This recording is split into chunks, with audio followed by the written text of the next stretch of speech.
as mentioned before, I'm Patrick. I work on the Reason Vienna group, so we have this Meetup group, which I'm really proud of. We are also like an offspring of React Vienna. So if you have heard about React Vienna, we do a lot of videos. You can find them on YouTube, and we do a lot of community stuff and try to get everyone together. It's very nice. I'm a freelancer. I'm mostly trying to like work in the field of like taming legacy code bases, try to refactor things, make things a little bit more simple, and teach a little bit about type systems, introduce Flow, introduce like I didn't introduce TypeScript yet, but I'm really sufficient with Flow and do a lot of GraphQL and React stuff. So just so you know.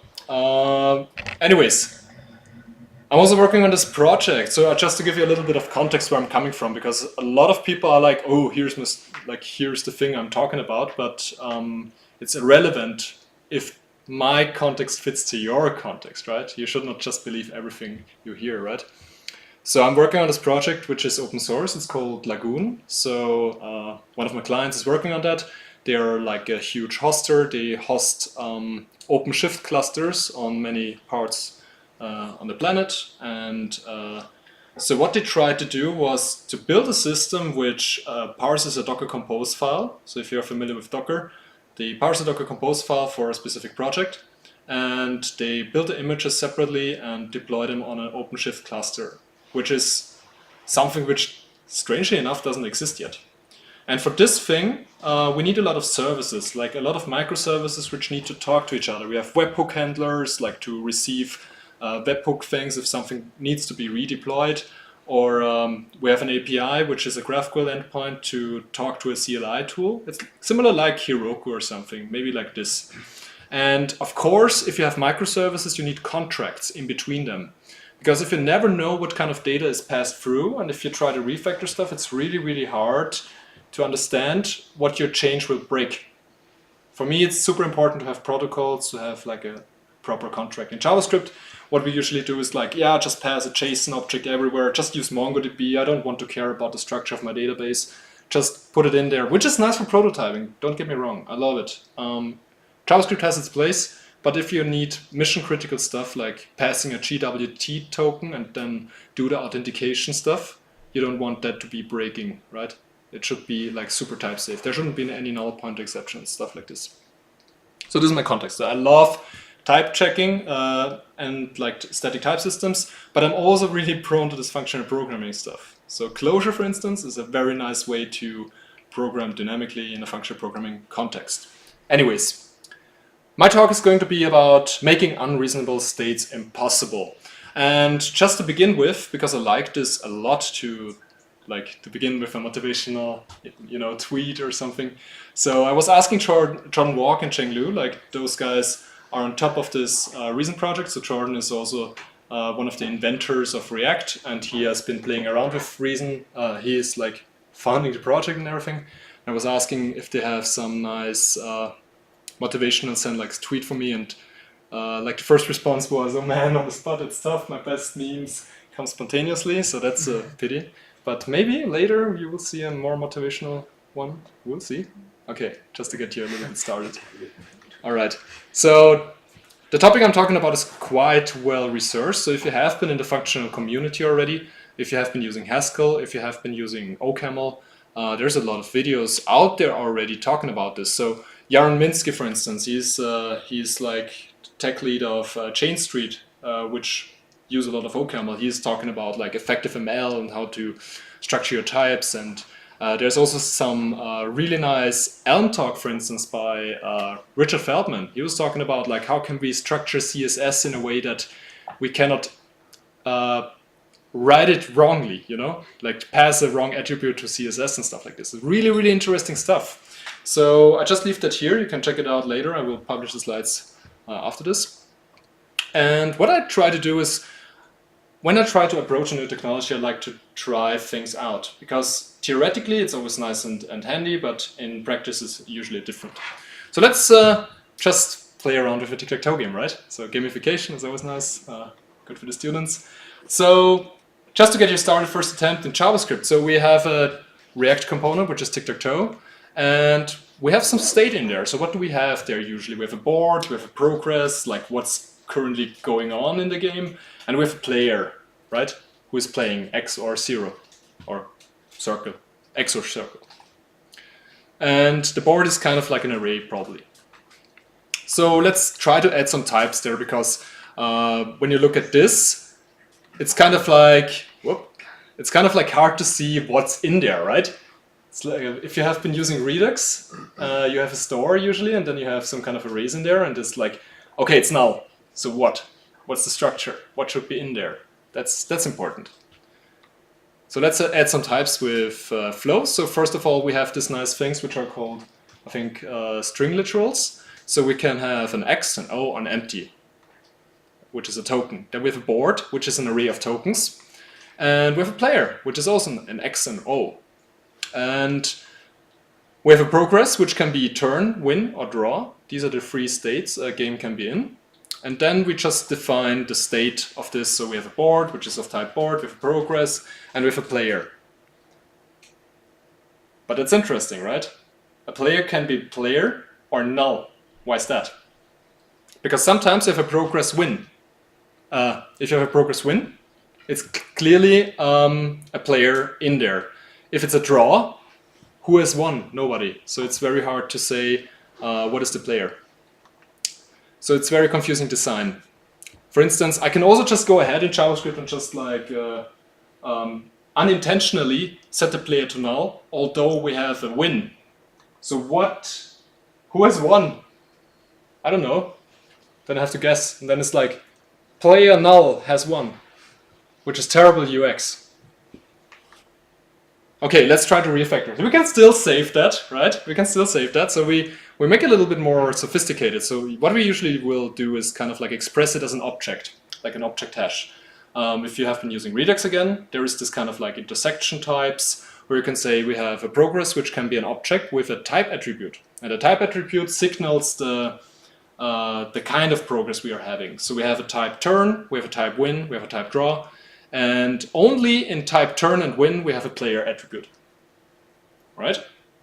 So now there's no way we can have a progress which can be confused, you know? Like the player is kind of the payload of the turn, of the progress. And that's really cool. So we can, I mean, it's possible to reflect this kind of structure in typed JavaScript. All right. So how now we're going to use them, right? We're designing the application right now. So first of all, we are assigning a progress, which is, for instance, turn with player X. That's correct. So it's type checking because we have the annotation here. So Flow will tell us if we do it wrongly. And then we do the switch. And the switch looks kind of familiar, right? I mean, we have been well introduced in the syntax already. That's good. So we have pattern matching. So we also have pattern matching in Flow. And I was super excited about that you can do that. Flow is really clever. You can really guess what kind of types you're handling. So what we are doing is we're switching on the progress.type. So we're going into the intersection of this progress type. And if it's a case turn, we have a player in there. There is a player attribute now assignable. We can take it out, and now we can render a player X turn or player circles turn. And I mean, there are some problems with that, right? First of all, switch is no expression. So we cannot just return the value and then assign it to a variable. So we cannot really use it in a functional way. There's the progress, which is type of object. So now we need to handle objects just to reflect our types, which, I mean, arguably there might be a runtime overhead. I mean, the V8 is very clever to inline stuff and such, but why do you need to like flex your code base just to be typable?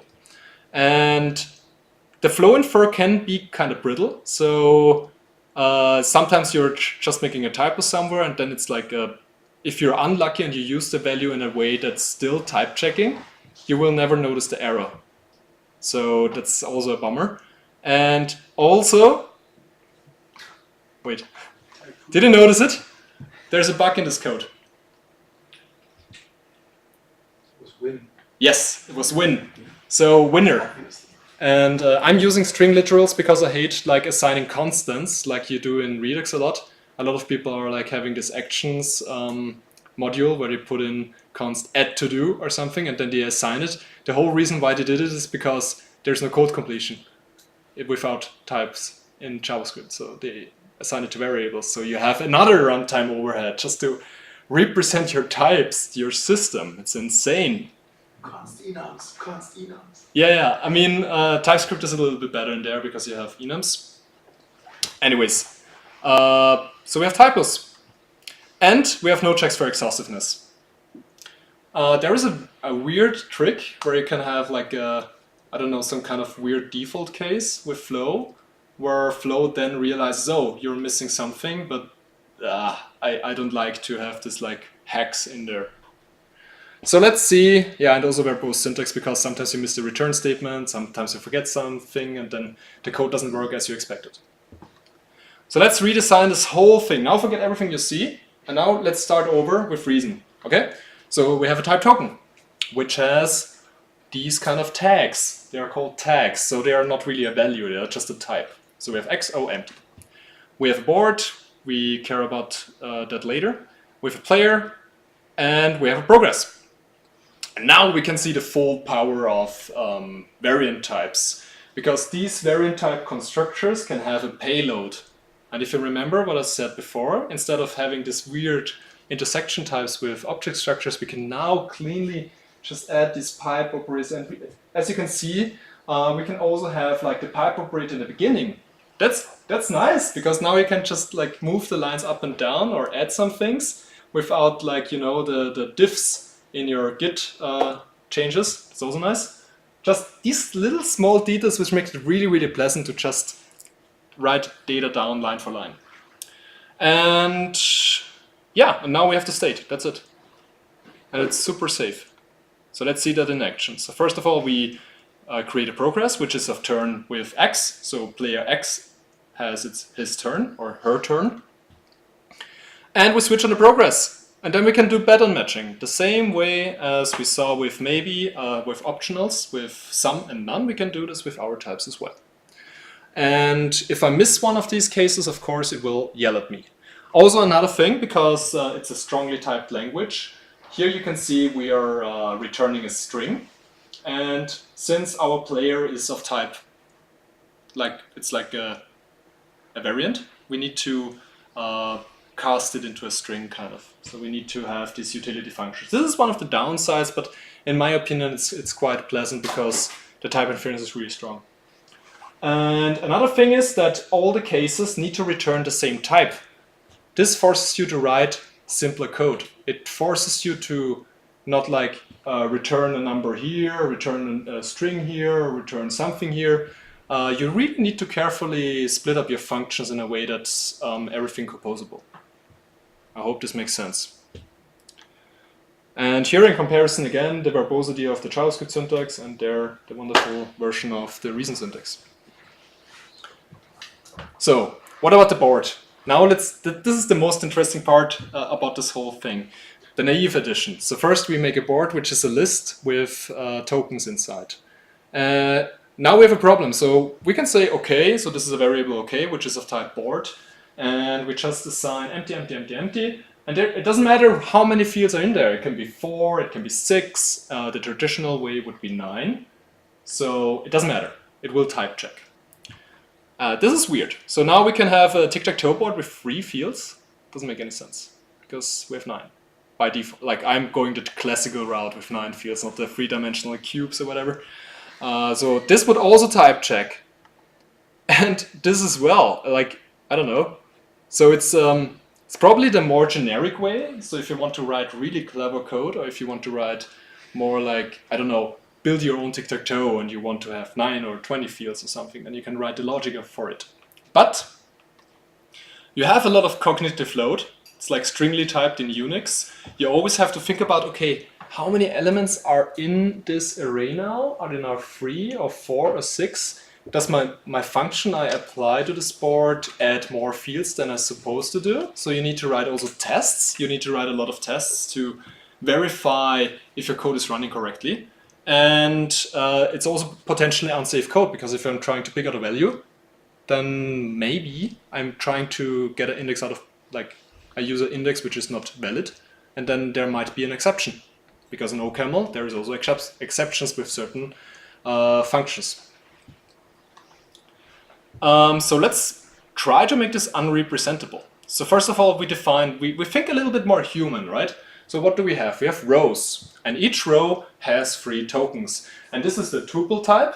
It's fixed size, so it always needs 3 elements in there. Then we have a board, which consists of 3 rows. So we have a tuple, which consists of 3 tuples. And now we can try to represent it. So we have a row 1, which is 3 empty. That's okay. If we try to apply 2, which is wrong, then it will say no. The same if I try to apply more. It will tell me there is no tuple like this. I don't know this kind of stuff. Like row expects only 3 elements. So that's nice. So we have no surprises, and we don't have to write any tests because the type checker will tell us beforehand if we use this value, this type wrongly. It's also more verbose, and you will see this in the next examples. But I will get to the point. So first of all, we need helper types. And for that, I just try to represent my field. That's usually what you do is like Schiffe versenken or something. You're like always going in a matrix. So you say in row 1, column 1, row 2, column 2, and so on and so on. You can also write a Schiffe versenken in that way, right? So that's good. Probably a little bit more verbose then. Anyways, how do we get a token from the board if we have a column and a row ID? So this is how the code would look like. And first of all, we get a board. Actually, now I realized the board should be the last element if you write it in a more functional way. But anyways, it's JavaScript. So we get a board which consists of 3 tuples with, for each row ID and column ID. So we first of all deconstruct the tuple, because this is also possible. You can deconstruct tuples and records from the board.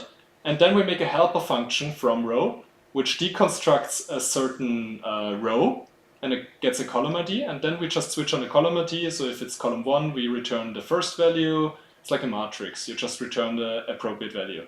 And the cool thing about it is I cannot do anything wrong. There is no way I can do anything wrong, because I have pattern matching, I have exhaustive like messages if I'm missing a case, and everything is typed as well. So really nice. And then we just switch on a row with a specific row ID, and then determine the value, the token we want to know. So if I insert row 1 and column 1, I get this one token out of that, which can be empty, X, or O. And this is how you usually see the function signatures. That's more Haskell-like. So we have a function getToken. This is the first parameter board. This is the second parameter row ID, call ID, which returns a token. That's important to know because in many libraries you see this signature. So let's add a token to the board. So first of all, this is a little bit more complicated because we need to update a row. And we get the board, we get row ID and the value we want to put in. And then we do the same thing over again. And then we have an update column function. So how does this look like? It's basically row ID, column ID, and a value. Do this again and ask if it's an empty token. So if it's empty, we return a new row with the value inside. So if there is an X now, instead of the empty, we put the value in there, the X, and etc. etc. I put in some logic. So if it's not empty, it should not do anything. But this is my choice. Like this was my design choice. And this empty token is this. It's just one pattern match on the square. If it's empty, it's true. If it's anything else, it's false.